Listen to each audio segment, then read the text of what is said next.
The sun's setting over Dover, Delaware, and Mike Muller from MikeMuller.net celebrating Kyle Busch winning at Dover, the Dover 400. Hey, Joe Gibbs, the car owner, doing a great job. 5 wins the last 7 races. Denny Hamlin's won 3. Kyle Busch has won 2. Maybe Joe Gibbs has caught Rick Hendrick in the car owner battle. It was a strange race. Jimmie Johnson and Kyle Busch were the only 2 guys really up front. They led most of the race, and then it was going mano a mano down the stretch, and 40 miles to go. They had to make pit stops on the green. Everybody did, and Jimmie came in just ahead of Kyle, left just behind Kyle. Kyle's crew, Dave Rogers here, had a better stop than Chad Knaus's crew. Jimmie tried to make up the difference, got caught for speeding. Hey, you'll have that in big-time auto racing. Penalty, he ended up a lap down, 16th. Jimmie Johnson had a win taken away from him because he was speeding on pit road. And apparently he's been cheating and fudging like everybody else has on pit road. Between the segments, all sorts of tricks you can play.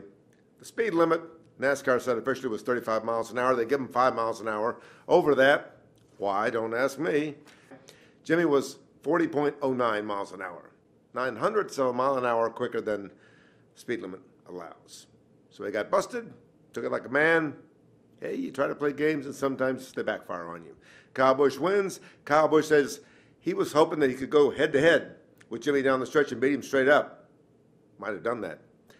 Kyle's car got stronger as the day went on. They were about equally matched going into the last 40 miles. Second place, Jeff Burton. Third place, Matt Kenseth. But Matt seemed a little disappointed with third. He says this is one of his best tracks, a good track for Jack Roush's bunch, and they didn't really have enough to run with Kyle Busch and Jimmie Johnson. They need to pick it up a step, half a step or a full step. They still need more speed. Still, it was a good day. Greg Biffle finished 6th. Carl Edwards top 10. And the big disappointments, Jeff Gordon, no show. DuPont's hometown. What was that all about? I'm not quite sure. A lot of things happened out there today, but one big thing, the Chip Ganassi bunch. Juan Pablo Montoya and Jamie McMurray both broke track bars within about 3 laps of each other. They're trying to lighten all those pieces up. Too light. Bad day for them in the points race, but this points race is pretty strange.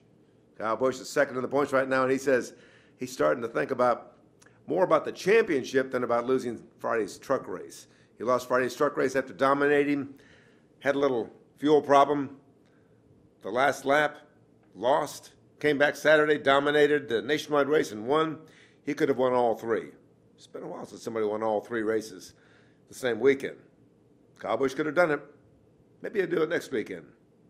No, not next weekend because that's the All-Star race. Maybe he'll do it the following weekend, the 600 weekend. He's got a lot on his plate, and he says that's what makes him so good on Sundays is he runs Fridays and Saturdays, runs as much as he possibly can to learn about the track and the tires and what you need. Did a good job today. Kyle Busch, 2nd win of the season, 2nd win in the last 3 weeks. That's the way it is. Dover Downs International Speedway, Mike Muller for MikeMuller.net. Sunday night, Kyle Busch winning.